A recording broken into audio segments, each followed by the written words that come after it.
Salut les Frenchies. Voilà, j'ai un petit conseil à vous donner, si vous le permettez. N'ayez pas mauvaise conscience si vous décidez de vous expatrier. J'en ai marre d'entendre à la télé, dans les mainstream, bien sûr, dans tous ces médias, hein, de donner mauvaise conscience aux gens qui ont quitté la France, qui veulent la quitter. En plus, ils utilisent franchement des arguments, mais qui sont vraiment plus d'actualité, quoi. Du style, oui, les expatriés, ils vont à Dubaï, mais quand il faut se faire soigner, ils reviennent en France. Mais franchement, pour dire ça, il faut ne jamais avoir été à Dubaï.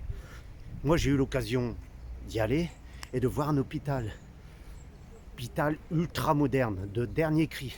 Vous pensez franchement, hein, à part éventuellement pour une maladie très rare, dans lequel la France serait la meilleure du monde, hein, qui ferait des milliers de kilomètres pour retourner en France, sachant que, et j'en ai encore la preuve parce qu'un membre de ma famille est malade, hein, ne pouvait plus, était alité pendant des mois et a dû attendre 3 ou 4 mois pour avoir un rendez-vous, le premier rendez-vous.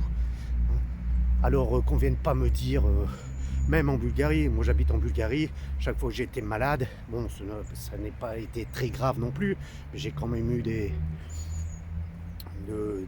yeux, les dents et autres. Franchement, si vous croyez que je vais retourner en France pour me faire soigner, sachant qu'en plus, avec la pénurie de main-d'œuvre en France, de plus en plus de médecins viennent de l'étranger, donc ils se sont fait former à l'étranger, ils ont fait une formation de requalification pour pouvoir travailler en France, point. Mais ce sont des médecins étrangers. Donc voilà, donc ce genre d'argument, hein. Et puis vous donnez mauvaise conscience parce que vous ne payez pas vos impôts en France, comme quoi la France vous a tout donné.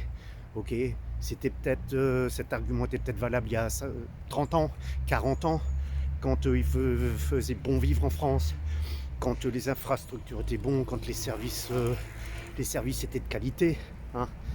C'est plus le cas maintenant. Donc dites-vous que l'État c'est nous, donc vos grands-parents, vos parents et vous-même certainement avez payé suffisamment en France. Et puis si je prends mon cas personnel, excusez-moi, mais la cantine, mon père le payait. La seule bourse que j'ai eue pour toutes mes études, hein, jusqu'au DESS, c'était une bourse au mérite pour un an, point. Tout le reste, moi, j'ai travaillé, j'ai dû prendre un crédit même pour faire mon DESS, parce qu'il était tellement plein que j'avais du mal à concilier le travail et les études. Donc voilà quoi, hein, tout ça s'est fait à titre privé. J'ai pas eu, je me rappelle pas avoir eu de grandes subventions, etc. de la France, hein.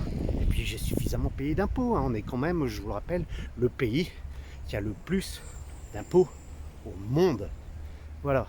Alors les gens qui vous donnent mauvaise conscience, hein, les Mélenchon qui veulent imposer les Français même qui ne vivent plus en France. Dans ces cas-là, qu'est-ce qu'il va faire?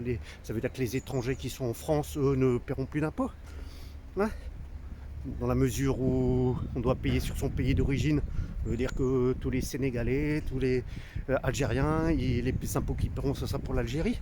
C'est ça sa proposition? Non, franchement, n'ayez pas mauvaise conscience. Vous payez des impôts là où vous vivez, hein. Si la France veut retenir ses expatriés, qu'ils fassent comme tout le monde, qu'ils fassent des réductions d'impôts pour faciliter les gens à vivre décemment du produit de leur travail et des fruits de leur travail. Voilà. Donc surtout, n'entendez pas tous ces discours, hein. De toute façon, vous êtes des vaches à lait et c'est tout ce qu'ils veulent, quoi. C'est que les vaches à lait continuent à produire. Allez, sur ce, je vous souhaite un bon week-end. Ciao.